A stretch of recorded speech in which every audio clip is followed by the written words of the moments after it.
yang cepat. Firman Tuhan ngomong, percuma. Kamu naik kuda tercepat, orang itu lari dan lebih cepat dari kamu. Kamu pula mau mengendarai kuda tangkas, maka para mengejarmu lebih tangkas lagi. Oh enggak apa-apa, aku bisa. Aku udah pengalaman. Oh aku bisa ngatasi masalah ini. Orang yang mau menjatuhkan kita lebih pintar lagi dari kita. Oh aku bisa atasi ini, aku mampu, aku pintar. Ternyata musuh kita lebih pintar dari kita. Kita kadang terlalu sibuk saat menghadapi masalah, kita cari jalan keluar sendiri. Saat kita ada problem, kita pakai kekuatan kita sendiri. Padahal firman Tuhan simple. Kekuatan kita itu apa? Tinggal, tenang, dan diam. Ayat 16 tadi, ayat 15. Enggak kebaca jauh. Dalam tinggal, tenang, dan percaya terletak kekuatanmu. Tinggal, tenang, dan percaya. Yang susah apa sih? Saat ada masalah, kita bisa tinggal tenang enggak? Atau kita gegabah? Saat ada masalah, kita bisa percaya enggak? Itu yang susah. Padahal seharusnya itulah kekuatan kita. Akhirnya saat kita melakukan sendiri, kita sibuk dengan dunia. Dunia terus ngajarin sibuk-sibuk. Kerjalah. Bahkan nanti siap kerja udah enggak ada waktu, main HP di rumah. Wah, sosmed dan lain-lain membuat kita sibuk. Akhirnya kering. Akhirnya kita merasa, kok hatiku kering ya? Kok aku hampa ya? Aku ibadah kok enggak merasakan apa-apa ya? Karena apa? Kita enggak pernah tinggal tenang dan percaya. Padahal tinggal tenang itulah kekuatan kita. Kita buka di 1 Raja-Raja pasal 19 ayat 11 sampai 13. Ini kisah tentang Nabi Elia. Jadi ceritanya Elia itu habis mengadakan mujizat. Dia keren, dia mengalahkan kalau enggak salah 40 Nabi Baal. Jadi 400 ya? Oh saya salah ya, saya bagi 10. 400 Nabi Baal. Dia menang. Bahkan sampai keluar mujizat. Kalau orang ngomong manusia terkuat di Alkitab itu kan Simpson, Daud ya. Kalau saya bilang manusia terkuat di Alkitab, selain Tuhan Yesus tentunya, kalau enggak Elia Musa bisa belah laut. Kalau Elia ini bisa nurunkan hujan api. Bayangkan, api turun, dihanguskan semua musuh-musuh Elia. Dia selamat. 400 nabi ini kalah sama satu orang. Elia enggak punya backup, enggak punya siapa-siapa. Terus kedengaranlah kejadian ini ke permaisuri, anaknya Raja Isabel, anaknya Raja Ahab. Raja Ahab punya anak Isabel. Isabel ini nyembah Baal. Dia dengar bahwa nabi-nabi Baal ini dibunuh sama Elia. Kalah sama Elia, enggak terimalah Isabel. Dia manggil entah prajuritnya, entah pembunuh bayaran, enggak ditulis, pokoknya nyuruh orang untuk bunuh Nabi Elia. Kedengaranlah berita ini sama Elia. Ketakutanlah dia. Orang yang begitu hebat mengalahkan 400 orang sendirian. Dengar berita dia mau dibunuh, takut. Ini Nabi Elia loh. Nabi yang dulu saya kecil sering Pak Jo cerita itu tentang tokoh-tokoh Alkitab. Salah satu yang saya favoritkan waktu kecil ya, itu Elia. Karena Pak Jo pernah ngomong, ini nabi salah satu nabi terbesar kata Pak. Ini paling sakti. Karena namanya anak kecil kan digitukan, bisa hidupkan orang mati. Dia enggak pernah meninggal, langsung terangkat ke sorga. Ternyata bisa takut. Dan saat takut, dia lari dari panggilannya. Tuhan suruh ke tempat A, dia justru pergi ke padang gurun. Nah ini kisahnya kita baca. Nah di padang gurun tuh dia kecapean lalu ke tiduran. Karena dia lari, dia tidur di tengah padang gurun, ada pohon, dia tidur dan kisah inilah. Lalu firman-Nya, keluarlah dan berdiri di atas gunung itu di hadapan Tuhan. Maka Tuhan lalu. Angin besar dan kuat, jadi ini angin topan lah ya, angin topan, badai yang membelah gunung-gunung dan memecahkan bukit-bukit, batu mendahului Tuhan. Tetapi, ini yang boleh digarisbawahi, tidak ada Tuhan dalam angin itu. Jadi lagi ada angin ribut nih, tiba-tiba Elia dapat penglihatan, angin ribut, saya membelah gunung-gunung, tapi di angin itu enggak ada Tuhan. Dan sesudah angin itu datanglah gempa, tiba-tiba anginnya selesai, gempa bumi hebat. Tetapi tidak ada Tuhan dalam gempa itu. Angin gak ada Tuhan, gempa gak ada Tuhan. Dan sesudah gempa datanglah api. Ini gimana datanglah api? Mungkin hujan api atau tiba-tiba semak belukar terbakar ya. Datanglah api tetapi tidak ada Tuhan dalam api itu. Dan sesudah api itu datanglah bunyi angin sepoi-sepoi basah. Segera sudah Elia mendengarnya. Kalau tadi di ayat 12 itu yang angin sepoi-sepoi. Kalau di Alkitab yang terbuka, itu kan terjemahan baru, itu ditulisnya suara berbisik-bisik. Di King James Version juga ditulisnya suara berbisik-bisik. Di Alkitab bahasa Inggris tulisannya itu suara yang berbisik-bisik. Jadi ada puting beliung, ada angin topan, nggak ada Tuhan di angin topan itu. Ada gempa, nggak ada Tuhan juga. Ada kebakaran hebat, nggak ada Tuhan. Terus muncul angin sepoi-sepoi. Atau suara yang berbisik-bisik. Disitulah segera sesudah Elia mendengar angin sepoi-sepoi tadi, ia menyelubungi mukanya dengan jubahnya, lalu pergi keluar dan berdiri di pintu gua itu, maka datanglah suara kepadanya yang berbunyi, apakah kerjamu di sini, hai Elia? Apa maksud dari kisah ini? Unik kan, kenapa Tuhan memperlihatkan angin topan? Kenapa Tuhan bikin gempa bumi? Kenapa Tuhan bikin hujan api atau kebakaran lah? Tiba-tiba datangkan api di hadapan Elia, ini tujuannya apa? Dan uniknya di semua kejadian itu, Tuhan gak ada di situ. Tuhan ini sedang mengajar kepada Elia. Karena saat itu Elia itu sedang ketakutan, dia pakai pikirannya sendiri, dia lari ke padang gurun itu seperti saya tadi bilang, pakai kekuatannya sendiri. Selama ini Elia mengandalkan Tuhan, selama ini Elia itu dekat sama Tuhan. Begitu ada masalah, Elia lupa sama Tuhan. Dia lari, pakai kekuatan sendiri, dia mikir, kalau aku tinggal di sini aku dibunuh. Gimana caranya supaya selamat? Aku harus lari ke padang gurun. Gak mungkin orang ngejar di tengah padang gurun, panas, gersang, udah lari ke situ. Padahal gak sesuai rencana Tuhan. Tuhan sedang ngomong, kamu itu capek sendiri. Kamu pakai pikiranmu sendiri. Caramu ini salah. Tuhan lagi bilang ke Elia, urusan-urusan gak penting kamu pikirin. Fokusnya ke aku. Kamu terlalu fokus ke masalah. Makanya dikasihlah puting beliung, angin topan, gempa itu kan masalah semua. Sering kita tuh fokusnya ke masalah, fokus ke gempanya, fokus ke kebakarannya, fokus ke angin topannya, itu yang Tuhan lagi maksud ngomong. Padahal Tuhan tuh berbisik, ngomong sama kita. Kesibukannya Elia, sibuknya dia sendiri gara-gara masalah, dia sibuk-sibuk sendiri. Dia gak bisa lagi dengar suara Tuhan. Saking sibuknya dia, saking takutnya. Makanya Tuhan bikin keributan itu sebagai analogi. Karena Tuhan tuh kalau bicara, gak seperti orang kita Batak yang suka teriak-teriak ya. Tuhan kalau bicara itu lembut, lemah lembut, sopan, santai, seperti bisik-bisik, seperti angin, sepoi-sepoi. Makanya tadi dikatakan ini ayat Alkitab itu gak pernah sia-sia setiap kata-katanya. Makanya saya tadi bilang coba perhatikan kata itu. Dalam badai angin badai itu tidak ada Tuhan. Kenapa sampai perlu ditulis? Gak mungkin kan Tuhan di angin muter-muter, coba bayangin ya. Di dalam api itu tidak ada Tuhan, kenapa harus ditulis? Gak mungkin kan Tuhan keluar api badannya. Terus di gempa bumi ada Tuhan, gimana di dalam gempa ada Tuhan? Maksudnya itu apa? Saat kita terlalu sibuk, saat kita terlalu dalam keramaian, seperti ini contohnya, seperti lagi di kantor, lagi di kerja, di kafe, kita nggak bisa dengar suara Tuhan. Tuhan nggak ada di situ. Ada seorang profesor, dia penulis buku namanya Profesor Bill Docterom, dia nulis, dia bilang, keheningan itu suara favoritnya Tuhan. Itu keheningan, suara Tuhan itu lembut.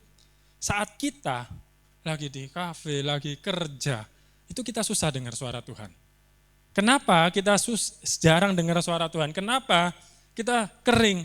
Karena kita nggak pernah dengar suara Tuhan. Kenapa kita nggak pernah dengar suara Tuhan? Karena kita tidak pernah duduk diam dan tenang. Nggak pernah dalam keheningan. Keheningan itu suara favoritnya Tuhan. Karena Tuhan ngomongnya bisik-bisik ke Elia tadi, angin sepoi-sepoi. Angin sepoi-sepoi. Seringkali kadang kita ini terlalu dalam keramaian. Di kantor ramai, di sekolah ramai. Begitu pulang, buka sosmed, nonton YouTube, rame terus. Nggak ada waktu, diam, duduk diam. Firman tadi ngomong, dalam tinggal tenang dan percaya itu kekuatan kita. Orang non-Kristen bisa melakukan ini loh. Mereka tahu meditasi, mereka tahu yoga. Ternyata orang-orang itu tahu bahwa dalam tinggal tenang dan diam itu terletak kekuatan kita. Aneh kan, mereka nggak pernah baca ayat itu loh. Tapi kenapa mereka menerapkan Alkitab? Karena sesungguhnya setiap kita itu diciptakan serupa dan segambar dengan Allah.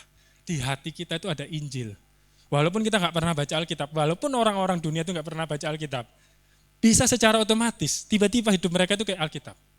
Ya saya nggak mengajarkan kita meditasi dan yoga itu salah ya. Orang Kristen nggak boleh yoga, nggak boleh meditasi. Tapi mirip cara mereka. Kenapa mereka kok bisa ya mereka tinggal tenang dan diam ya? Mereka tahu bahwa itu kekuatan. Sama kayak handphone ini. Kekuatannya itu apa? Bukan saat kita nonton YouTube. Bukan saat kita buka Instagram, buka WhatsApp, enggak. Di mana dia dapat kekuatan? Ditaruh di cas. Saat kita tidur, disitulah. Saat tenang, kamar sudah gelap, enggak ada suara. Disitulah HP kita dapat kekuatan baru. Disitulah HP kita di recharge. Kapan kita bisa dicas? Saat kita sendirian. Saat kita nggak lagi sibuk. Saat kita tenang, tinggal dalam hadirat Tuhan. Amin. Itulah kenapa ada namanya doa puasa. Puasa itu bukan bicara nggak makan, nggak minum. Gerejaku bikin doa puasa, aku ikut. Enggak. Puasa itu apa sih? Kita fokus untuk duduk diam sama Tuhan. Puasa itu melatih kita, minimal waktu makan minum kita sekali makan biasa 15 menit, kita pakai untuk doa. Kita pakai untuk duduk diam sama Tuhan. Seperti itu, amin. Kita buka di Lukas 10, ayat 40 sampai 42. Sedang Marta sibuk sekali, tadi kita udah belajar tentang Elia, kita belajar tokoh lain yang mirip sama Elia. Melayani, ia mendekati Yesus dan berkata, Tuhan, tidakkah engkau peduli bahwa saudaraku membiarkan aku melayani seorang diri? Suruhlah dia membantu aku. Jadi Yesus punya 2 sahabat. 3, Marta, Maria, satu lagi Lazarus. Ini 3 kakak beradik. Lazarus itu adiknya yang paling kecil, yang meninggal yang dibangkitkan oleh Tuhan Yesus. Ini 3 sahabat dekat di kota Betani. Jadi Betani itu adalah kota yang desa, dia bukan kota, desa yang spesial. Disitulah Yesus mengadakan mujizat kebangkitan Lazarus, dan ini kisah kakaknya, Marta dan Maria. Tetapi Tuhan menjawabnya, Marta, Marta, engkau khawatir dan menyusahkan diri dengan banyak perkara. Tetapi hanya satu saja yang perlu. Maria telah memilih bagian yang terbaik yang tidak akan pernah diambil daripadanya. Seringkali kita tuh kayak Marta. Apakah Marta ini orang jahat? Enggak. Apakah Marta ini orang yang bersalah, berdosa? Enggak. Marta ini hebat. Maria juga hebat. Dua-dua ini sahabat dekatnya Yesus. Tuhan Yesus punya sahabat terdekat selain di antara murid itu 3. Maria, Marta, sama Lazarus. Itu sahabat terdekatnya Yesus. Ini salah satu sahabat Yesus. Tapi hari itu, saya nggak tahu ini ada acara apa ya, entah pesta, entah ibadah. Marta itu sibuk, mungkin bersih-bersih ruangan, jamu tamu, kasih makan, atau mungkin shalom, nyapa-nyapa jemaat baru mungkin ya, saya nggak tahu acaranya acara apa. Dia sibuk, sedangkan adiknya Maria duduk di sebelahnya Tuhan Yesus. Dengar Yesus ngomong, ngobrol sama Tuhan Yesus, mungkin berjam-jam. Si Marta ini marah lah, enak kali adikku ini, aku repot, dia kok malah duduk-duduk sama Tuhan. Ya kalau dia nggak apa-apa lah, dia kan guru kita, dia silakan, dia kan harus ikut melayani. Makanya Marta datengin Tuhan Yesus. Coba kita berandai-andai ya, kita bayangkan kita ada di acara pesta itu hari ini lagi pesta. Kita berandai-andai bayangkan, terus kita ini Marta, kita lagi sibuk, terus kita melihat Yesus lagi ngomong sama Maria. Waktu kita sibuk, kita muter-muter lah, keliling ke sana kemari. Kita dengar nggak suara Tuhan? Kita dengar nggak suara Yesus? Enggak. Saat Yesus ngomong, siapa yang dengar suara Yesus waktu itu? Maria atau Marta? Maria. Kapan Marta akhirnya dengar suara Yesus? Saat dia berhenti dari kegiatannya, ngomong sama Yesus. Itulah baru dia dengar suara Yesus itu waktu dia ngomong, Guru, suruh adikku itu bantu aku.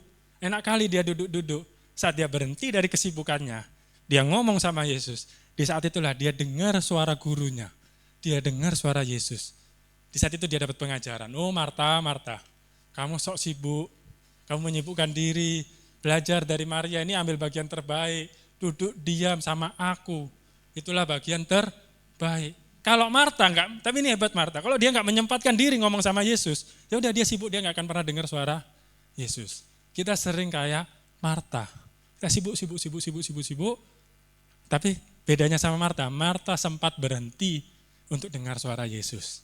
Nah hari ini doa malam inilah perhentian kita untuk dengar suara Tuhan. Tapi besok-besok ayo miliki perhentian.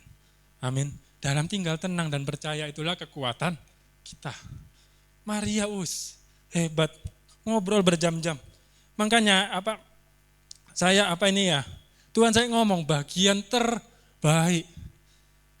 Keren ya, cuman duduk-duduk loh sama Tuhan dia ngomong bagian terbaik. Jadi bagian terbaik kita itu apa sih? Duduk, tenang sama Tuhan. Bagian terbaik itu bukan berkat, bukan sehat. Bagian terbaik itu apa? Bisa dekat sama Tuhan. Amin. Saat Marta sibuk nggak bisa dengar suara Tuhan. Saat kita pun nonton YouTube, buka Facebook, tiap hari. Terus kita jalan-jalan ke mall. Kita kerja pagi sampai sore, udah sore malamnya nanti keluar sama klien. Itu oke, itu namanya pekerjaan kan, tuntutan kerja nggak masalah. Nanti lembur. Tapi setelah itu pulang dari itu semua, kita nggak punya waktu berhentian. Main HP lagi, nonton Netflix, nonton apalah. Akhirnya ya kita kering, nggak heran. Kenapa kita kering? Bukan Tuhan yang jauh. Seperti tadi firman di awal, Tuhan itu berbisik, angin sepoi-sepoi. Tapi fokus mata kita ngelihat yang heboh-heboh gempa, yang viral-viral. Fokus kita ke sini, Tuhan padahal berbisik. Tapi karena kebisingan tadi, kita nggak bisa dengar suara Tuhan. Makanya dalam Alkitab boleh dibaca, tokoh-tokoh hebat itu punya waktu perhentian. Abraham waktu jumpa sama Tuhan berdua, nggak ada siapa-siapa. Yakub sampai gulat sama Tuhan berdua, nggak ada siapa-siapa. Itu waktu perhentian. Siapa? Musa. Pertama tiap kali ngomong sama Tuhan, waktu mau jumpa Tuhan, dia puasa 40 hari 40 malam. Gak ada siapapun yang ikut, istrinya gak ikut, Harun gak ikut. Dia face to face sama Tuhan, berjumpa muka dengan muka. Yesus sebelum disalib di Taman Getsemani, dari 12 murid dia cuma ajak 3. Ayo temenin aku. Tapi di akhir, kamu berhenti sini ya, Yesus lanjut sendirian. 3 murid ini pun ditinggal. Udah kalian bantu aku doa di sini, aku mau doa sendiri. Yesus pun punya waktu menyendiri. Itulah masa pemberhentian kita butuh. Kalau Yesus aja butuh, apalagi kita. Tokoh-tokoh hebat. Daud menyembah Tuhan waktu apa? Menggembalakan kambing domba 3 ekor sendirian. Sama bapaknya dia nggak dianggap udahlah. Nih bawa kambingku 3 ekor rawat. Dia sambil ngerawat main kecapi. Ku nyanyi Hosana, yang lain be gitu. Dia nyanyi muji Tuhan. Itulah waktu pemberhentian itu yang dibutuhkan. Yang nggak punya waktu, wah jauh dari Tuhan. Itu bahaya saat kita nggak punya waktu sama Tuhan. Kita bakal kering. Di Yohanes 13 ayat 23 boleh dibuka. Seorang di antara murid Yesus, yaitu murid yang dikasihinya, bersandar dekat kepadanya di sebelah kanannya. Siapa murid ini? Pasti semua tahu. Yohanes. Oh ya Pak Jo ya. Satu-satunya murid. Bahkan disebut di ayat lain, Yohanes itu, kalau seandainya ya, kita anggap berandai-andai, si Calvin bersandar di dadanya Pak Gem, aneh enggak kalian nengok? Jijik enggak? Serem ya tiba-tiba Calvin bersandar di dadanya Pak Gem. Itu dilakukan Yohanes loh. Yohanes itu bersandar di dadanya Tuhan Yesus. Itu kesukaannya, dia dekat sama Tuhan. Kalau Tuhan ada di mana, lagi makan, lagi apa, di sampingnya pasti Yohanes. Yohanes itu pingin dengar sama Tuhan. Dia dekat, murid terdekat, murid paling benernya ya menurut saya. Murid paling dikasih Tuhan bukan Yohanes. 12-12-nya dikasih Tuhan. Cuman ini kan kitabnya Yohanes. Satu-satunya ditulis, murid paling dikasihi Tuhan, Yohanes, itu di kitab Yohanes. Betapa narsisnya Yohanes. Boleh dibuka lagi ayatnya. Ini di kitab Yohanes 13. Seorang di antara murid Yesus, yaitu murid yang dikasihinya. Yohanes menulis, menjuluki dirinya sendiri murid yang dikasihi. Di Matius, Lukas, Markus, Kisah Para Rasul, tidak pernah ditulis Yohanes itu murid yang dikasihi Tuhan. Yesus kasih semua, saya yakin mengasihi 12. Tapi Yohanes menyadari betapa besar kasih Yesus sama dia. Sampai dia tuh nggak tahan untuk nggak nulis gitu. Aku tahu Yesus tuh sayang sama Petrus. Aku tahu Yesus sayang sama Andreas. Tapi sayangnya ke aku itu personal, kata Yohanes. Dia sayang banget sama aku. Aku ini murid yang dikasihinya. Ya betul. Nggak bohong. Yohanes nggak bohong, ya betul. Yohanes memang murid yang dikasih. Dia dekat sama Tuhan. Dan Yohanes jadi satu-satunya murid yang melihat kematian Yesus. Saat Yesus ditangkap, semua lari. Ada yang jual Yesus, Yudas, Petrus sangkal 3 kali. Murid-murid lain lari. Yohanes waktu itu berdiri teguh. Dia menemani Yesus, Yesus disiksa. Yohanes sama mamanya Maria di situ. Yesus tergantung di salib. Yohanes berdiri di depan Yesus. Luar biasa. Yohanes ini salah satu tokoh favorit saya. Dia bukan orang yang menonjol. Dia bukan orang yang hebat. Dia gak pinter ngomong kayak Petrus. Tapi satu yang dia punya, hatinya terpaut sama Tuhan. Hatinya, dia tahu keinginannya Tuhan. Dia tahu apa yang dibutuhkan Yesus. Sampai Tuhan Yesus tuh nitipkan Maria ke Yohanes. Ini ibumu, Ma, ini anakmu. Di atas kayu salib, Yesus tuh sampai menitipkan Maria ke Yohanes. Karena murid-murid lain gak ada. Cuman Yohanes yang bisa dipercaya sama Yesus hari itu. Seandainya yang ditanya itu bukan Petrus, Yohanes yang ditanya. Kamu murid Yesus ya? Yohanes hari itu akan berdiri teguh jawab, iya aku murid Yesus, kenapa? Kamu harus disalib. Salibkan aku siap mati untuk sahabatku. Firman Tuhan ngomong, kasih terbesar adalah kasih yang mau berkorban untuk sahabat. Hari itu Yohanes mau berkorban untuk sahabatnya Yesus. Karena apa? Bukan karena Yohanes imannya lebih besar. Bukan karena Yohanes lebih pinter, lebih hatinya lebih baik, enggak. Tapi satu, karena Yohanes dengar Yesus. Yang lain, murid-murid lain tuh enggak ngerti bahwa Yesus itu harus mati. Murid-murid lain enggak ngerti. Karena apa? Mereka sibuk dengan caranya sendiri. Berdebatlah siapa murid terhebat. Mereka sendiri menganggap, bikin rumor-rumor sendiri bahwa Yesus ini akan jadi raja yang mengalahkan bangsa Roma. Waktu itu Israel kan dijajah Roma. Padahal Yesus ngomong raja itu bukan raja dunia. Tapi 11 murid yang lain mikirnya Yesus itu raja dunia. Raja yang dijanjikan Mesias itu siapa? Penyelamat. Penyelamat apa? Bangsa Israel dari bangsa Roma, penjajahan Roma. Mereka berpikir murid-murid ini kenapa ngikut Yesus? Pingin ngangkat Yesus jadi raja supaya bikin Israel menang dari Roma. Supaya Roma pergi dari Israel. Itu kepinginnya murid-murid. Cuman Yohanes yang tahu, Yesus itu raja bukan itu. Makanya di kitab Yohanes kalau kita baca, dari kitab Yohanes teman-teman boleh, Bapak Ibu boleh baca, itu dari awal sudah ditulis ketuhanannya Yesus. Hanya Yohanes yang tahu bahwa Yesus ini Mesias bukan untuk bikin Israel menang dari Roma, no.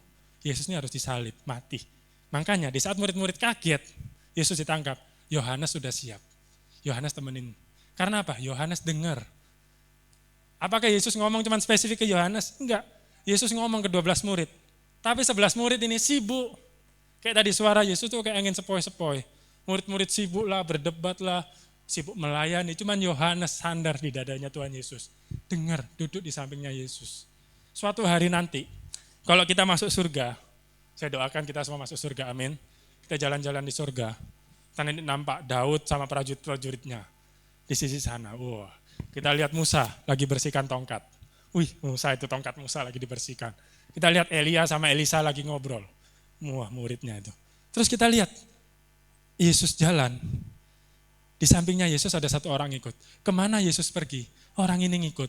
Itulah Yohanes. Kita nggak tahu mukanya Yohanes kayak apa ya. Nanti di sorga saya kasih clue. Lihat Yesus di mana, di situ Yohanes pasti ada. Karena apa? Kesukaannya Yohanes ada di sisi Tuhan. Dimanapun Yesus pergi, Yohanes pasti di situ. Makanya waktu disalib, Yohanes mau tuh disalib hari itu. Makanya ini sesuatu yang istimewa. Makanya Tuhan pun menghargai. Yohanes jadi satu-satunya murid Yesus yang gak mati martir. Martir itu mati karena iman. Petrus disalib terbalik, ada yang disalib X. Itu rumornya di Skotlandia. Makanya negara Skotlandia benderanya tuh X. Itu salibnya siapa? Saya lupa itu. Matius atau siapa disalibnya X. Kalau Petrus terbalik, ada yang dirajam batu, ada yang dipenggal, ada yang dikuliti hidup-hidup. Murid-murid matinya macam-macam. Tapi Yohanes enggak. Dia sempat digoreng, pakai minyak mendidih digoreng, dia enggak mati. Dia tetap hidup, dia sehat, aman. Dia jadi mirip kayak Sadrak Mesak. Dia enggak mati, sama sekali enggak terluka. Terakhir, pemerintah Yunani waktu itu bingung, dia kan menyebarkan Injil di negara Yunani. Loh, ini orang dihukum mati kok enggak bisa. Akhirnya dibuanglah ke sebuah pulau, namanya Pulau Patmos. Sampai hari ini masih ada, nama pulaunya hari ini masih Patmos. Cari di Google, jadi tempat wisata sekarang. Itu pulau tempat Yohanes diasingkan. Di situ dia sendirian, sekali lagi menyendiri, punya waktu berdua sama Tuhan. Disitulah kitab Wahyu ditulis. Disitulah Yohanes dapat penglihatan tentang akhir zaman. Dilihatkan bagaimana dunia ini akan kiamat. Yohanes yang nulis kitab Wahyu. Di Pulau Patmos saat dia sendirian. Tinggal tenang dan percaya terletak kekuatanmu. Seringkali kita terlalu sibuk. Kita sibuk ngurusin ini, ngurusin itu. Akhirnya kita nggak punya waktu sama Tuhan. Akhirnya kita makin lama makin jauh. Ternyata ikut Tuhan nggak enak. Ternyata Tuhan nggak sayang sama aku. Jadi orang Kristen kok gini-gini aja ya. Terus kita mulailah rumput sebelah lebih hijau kan. Kok enak dia. Dia nggak pernah ke gereja, Kristennya KTP, tapi kok kaya. Tapi kok sukses. Kok enak hidupnya. Wah, mending aku kayak dia lah. Wah, ngapain aku gereja-gereja, mending kayak dia aja korupsi. Ternyata dia tetap sukses kok. Itu kalau kita dengar suara dunia. Itulah yang kita dengar hari ini. Yohanes saat 11 murid lain salah memandang Yesus. Saat 11 murid lain tinggalkan Yesus. Yohanes setia karena apa? Dia dengar. Elia, seorang nabi yang luar biasa, dia bahasa bangkitkan orang mati loh. Bayangkan ya, orang mati bangkit loh. Mujizatnya setara kayak Yesus. Dia orang yang gak pernah mati. Bahkan katanya, kata Yesus, ya saya pasti sih ya percaya kata Yesus pasti benar ya. Yohanes Pembaptis itu siapa? Itu Elia. Yohanes Pembaptis itu ya Elia. Jadi Elia sudah mati sebagai Yohanes Pembaptis. Karena di firman Tuhan dia ngomong, sebelum Mesias lahir harus Elia itu yang membuka jalan. Jadi Elia itu lahir kembali sebagai Yohanes Pembaptis. Bayangkan betapa pentingnya Elia. Yesus pun ngomong tentang Yohanes Pembaptis. Sepanjang sejarah manusia, ini Yesus ya, pakai kata-kata saya terjemahkanlah. Enggak ada nama yang lebih besar daripada nama Yohanes. Karena apa? Dia itu Elia. Sehebat itu loh Elia itu. Dia nabi yang keren. Tapi saat dia enggak dengar suara Tuhan, saat dia fokus sama masalah, angin ribut, gempa, dia enggak dengar angin sepoi-sepoi itu. Seringkali fokus kita ini kemana? Mata kita ini memandang kemana? Apakah seperti Elia, seperti Marta, lihat ini, lihat itu, keliling, muter sini, muter sana, ke padang gurun lah, bersih-bersih lah, apalah. Atau kita seperti Maria dan Yohanes, duduk di sebelah Yesus. Yohanes itu tidur di dadanya Yesus, bayangkan ya. Cowok sama cowok, ini bukan LGBT ya. Tapi sedekat itu loh Yohanes sama Yesus. Sesayang itu. Saya yakin Yesus sayangnya ke semua murid sama. Tapi Yohanes sayangnya ke Yesus lebih dari murid-murid lain. Itulah kenapa Yohanes ngomong murid yang dikasihi. Bukan karena Yesus lebih kasih dia, tapi karena dia lebih mengasihi Yesus. Dia sadar akan kasihnya Yesus. Hari ini, seberapa besar kita mengasihi Tuhan. Hari ini, seberapa kita rindu sama Tuhan. Amin. Mari, dekat, punya waktu, seperti handphone tadi. Ditaruh itulah, baterainya full lagi. Kita kadang capek kayak Elia tadi sampai ketiduran di tengah padang gurun. Capek kita kalau ngurusin masalah, terus misalnya punya utang, mikirin utang, terus capek. Saat kita kerja, ada masalah di kantor, kita pikirin terus. Makanya gak heran, ada masalah di kantor, di rumah dibawa. Suami istri berantem. Padahal masalahnya di kantor. Kasihan istri kita, kasihan anak kita jadi korban. Kadang kita masalahnya di gereja, kadang di sesama pelayan bisa berantem. Kita bawa di kantor. Kasihan kawan kantor kita nggak tahu apa-apa masalahnya di gereja kok kita bawa ke sana. Kita punya masalah keluarga, kita bawa ke gereja. Kita marah-marahin teman kita di gereja. Padahal masalahnya di keluarga. Karena apa? Karena kita sibuk nengok itu terus. Kita nengok gempa buminya itu. Kita tengok gempa buminya ini apa sih? Suamiku nyebelin. Ke gereja nengok Pak Jo, ini suamiku nyebelin ini. Pak Jo pun dimarahin. Nanti ke kantor, nengok atasan kita, ini kayak istriku nih, gak beres nih. Jadi kita akhirnya gak bisa dengar suara Tuhan, amin. Tuhan tuh terus ngomong sama kita, tiap hari. Tapi ingat Tuhan bukan orang Batak, dan bukan orang Israel. Karena orang Israel mirip kayak orang Batak, suaranya keras orang Israel. Tuhan Yesus ini unik, orang Israel tapi lembut, ya suaranya lembut. Dan hanya bisa didengar saat kita tinggal tenang dan diam. Amin. Saya undang Pak Jo untuk boleh menutup dalam doa. Jadi mari mulai hari ini sisihkan waktu. Miliki jam-jam doa. Amin. Belajar dari Maria, duduk, tenang, diam. Itu yang terbaik. Sekian firman dari saya.